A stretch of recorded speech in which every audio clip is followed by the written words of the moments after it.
Hello, everyone. As we all know by now, Doom the Dark Ages is out, and everyone is, well, not really enjoying the gameplay and lore, but at least I did, so I'm going to talk about it. Since I'm pretty much exclusively known for my Doom stuff, I'm gonna take a look at the new scaling that it provides. If you're familiar with this channel, you would know that I had a whole series of videos going over my scaling for each iteration of the Doom Slayer.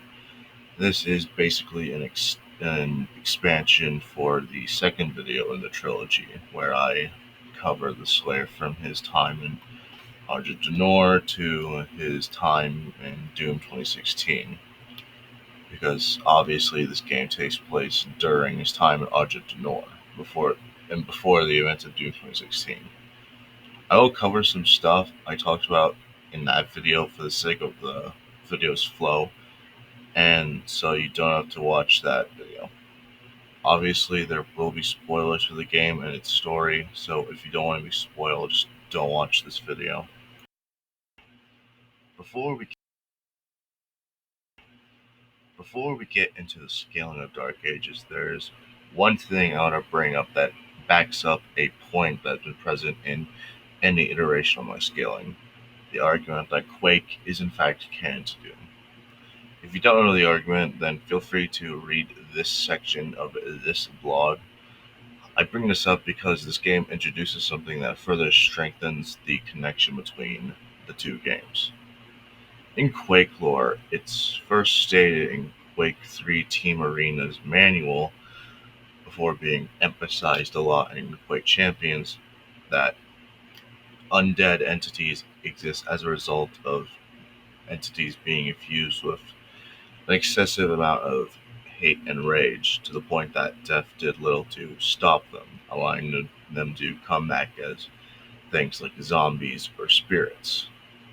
So through sheer rage alone, they can come back as undead creatures. In Doom the Dark Ages, the Doomslayer actually dies, just to come back to life as a zombie in hell through his rage, thus showing that this mechanic with the undead does exist in Doom, on top of everything else that connects the two.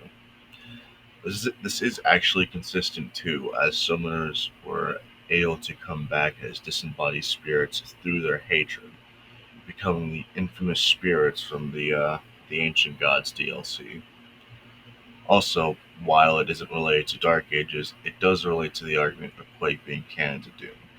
In the Prima guidebook for Quake 3 Arena, it is said that all the characters present in the game have been gathered from across the history of the universe. If you don't remember, the general story of Quake 3 is that the Vadrigar, the gods of an extra-dimensional space known as the Arena Eternal, have gathered all the best warriors from across all time and space so they could fight each other forever. So given that context, this statement is actually pretty huge. Flat confirming that Doom, Quake, and Quake 2 are all canon to each other and take place in the same universe. Considering Doom Guy, the Ranger, and Bitterman all appear here, we're at minimum the same multiverse. Considering Quake 3 is canon to Quake Champions, and that game features William from Wolfenstein, we can wrap Wolfenstein into the mix here too. So yeah, Quake and Doom are canon to each other. Now into the actual Dark Ages scaling. This game introduces a new realm known as the Cosmic Realm, which will be important to understanding the scaling. If the Cthulhu monster wasn't obvious enough, this realm is heavily inspired by H.P. Lovecraft's writings, which I've actually been reading a lot of and have a blog on its cosmology if you want to read it. So naturally, there is going to be fancy writings and statements comparable to that of H.P. Lovecraft's Cthulhu mythos. For one thing, it is implied that the cosmic realm exists above the standard universe, with it being described as a realm beyond starlight. Similarly, it is said that from this vantage point in the cosmic realm, the unknowable gods of it are said to control the stars. So already, it is above the base universe. But there is more. In the codex entry for the city of Rule, I think that's how you say it, the cosmic realm is described as a dimension of unfathomable dread, where reality warps and sanity falters, composed of impossible geometry and houses beings that defy comprehension. Geometry being something that heavily relates to space and angles or dimensions. This is basically a higher dimensional statement, as its space is being described as being impossible from the perspective of three-dimensional humans like Sentinels. Furthermore, items like the Dread Mace, which originate from here, are said to be infinitely dense, as in it appears infinite to us three-dimensional entities. Further backing up that this cosmic realm is higher dimensional. Another thing of note is the elemental wraiths, the gods of the Sentinel race, which have originated from this realm, or at least heavily relate to it. What makes this interesting is that Sentinel energy, the life force of the elemental wraiths, is one of the key components that make Argent energy, which, if you remember correctly, has statements of it being extra dimensional, fourth dimensional, and is repeatedly said to be capable of giving infinite power. Of course, not every single strain of Argent energy is infinite, but it shows that it has the potential of being infinitely powerful. Sentinel energy can also be used to manipulate space itself, so it all adds up.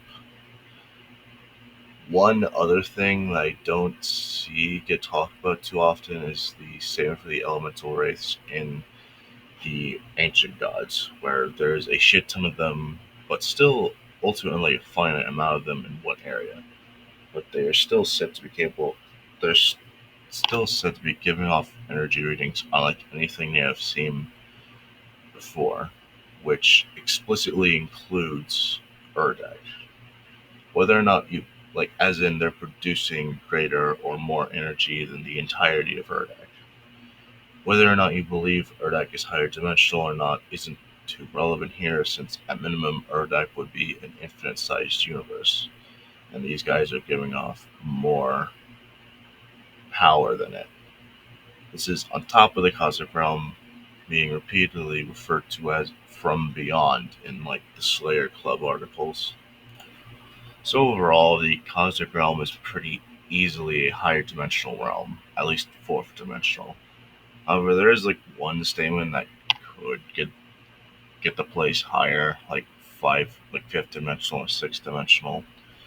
In the codex entry for the Nightmare Imp Stalker, the existence of dimensions beyond hell is implied, and given quote unquote cosmic power is involved in this, we could assume that this is referring to the cosmic realm. I have a feeling that most people will say that the cosmic realm exists beyond hell, but let me clear things up a bit before that starts. I don't think the cosmic realm is above hell. Like, there are things that go against it. Like, earlier in this video, I said that the Doomslayer died at one point and was sent to hell. Well, he died in the cosmic realm, directly showing that the cosmic realm isn't beyond hell's reach or anything like that. Not like I imagine people who want Doom to be one shade would want this either, considering if your supposedly one a realm is still composed of geometry or superseded by a realm like that, then it simply isn't one a. So yeah, the realm is fourth dimensional, and this does extend to individual things from there. Alright, so all the impressive scaling comes from the handsome man we know as Prince Ahzrak, aka one of the few demons in hell that doesn't have maddeningly severe aggressive Down syndrome. Prince Ahzrak's plan throughout the game is to steal the heart of Argent for its power, which is actually the spirit of an elemental wraith, and he actually does manage to obtain its power. The Doomslayer would go on to fight this enhanced Prince Ahzrak, initially unable to do much against him, but gradually becomes able to damage him as the fight goes on, until Prince Ahzrak kills Sarit, which at that point the Doomslayer becomes extremely pissed off and then proceeds to body Prince Ahzrak before taking his power away.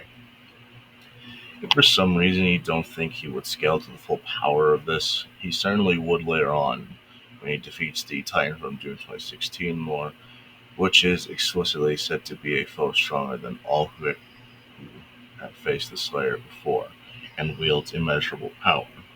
So either way, the Doomslayer scales. Obviously, as I laid out above, the elemental wraiths originate from a higher dimensional realm where things can be infinite pretty easily. That alone would warrant Universal Plus, but there is more here. Prince Ahzrak, with this power, is capable of taking shots from the ballistic force crossbow. Much earlier on in the game, the BFC was used to break down a cocoon that the old one, this versus Cthulhu, couldn't have broken out of on its own. The Old One is said to be the god of the cosmic realm, and is likely among the gods who were said to once had dominion over the universe slash the stars. It does say it does say that they used to hold dominion over it, but it likely is because of the fact that it was sealed away for all time until the events of Dark Ages.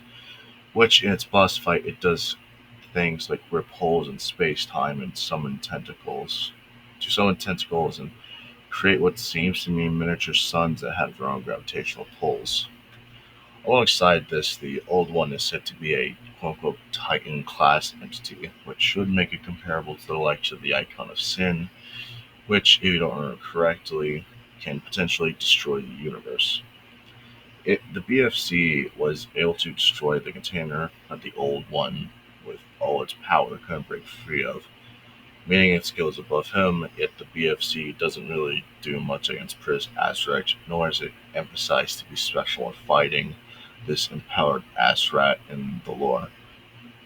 The Doomslayer would go on to pummel Prince Ahzrak with with this power beyond the point he can continue fighting. So my idea of a tier 2 Doomslayer remains consistent.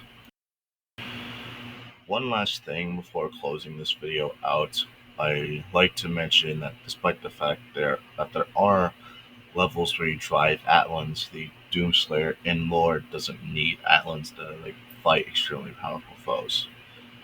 Before the Doomslayer fights Prince Ahzrak with the aforementioned godly powers, he doesn't fight him with the Atlan. No, he steps out of the thing to fight Prince Ahzrak one-on-one before going on to beat the shit out of him. He pretty ob- he probably needed the Atlan earlier in the game, but evidently he doesn't at the end of the game, which precedes the fight with the Titan from Doom 2016 War, which has been confirmed to be defeated through his weapons and fists, without the use of an Atlan. So I think that argument is as good as dead here now. That will be it for this video. If I had to give a little review for Dark Ages, I think I might still like Doom Eternal more. But this game is undeniably cool as fuck, and I'm happy that it isn't just more Doom Eternal. I'm happy that it's doing its own thing. I like the aesthetic, the weapons are awesome, the combat is awesome, the dragon levels could honestly be better, but I enjoyed exploring the massive maps, and of course I got a lot out of the lore. As for future videos, I'll just list a couple of things I have planned. A video going over the cosmology of SCP, which will be necessary for videos on SCP. I'm thinking of making videos for SCP-682, SCP-3812, SCP-2747, all sorts of shit. Also thinking of making remasters of my Dark Tower videos, and maybe a video going over the cosmology of the Cthulhu mythos. I've been getting into that a bit, which just so happened to go along with this game coming out. I suppose that helped me appreciate the cosmic realms a little bit more. If you want to see more of my work now, then feel free to go into the Alt Battles Wiki. I've been working with them for months now, and they are really cool, and we are always looking for new members. If you are a tier 0 nerd, we have a profile for Universe Prime that came out recently. Anyway, enough self promotion. Goodbye, fuckheads.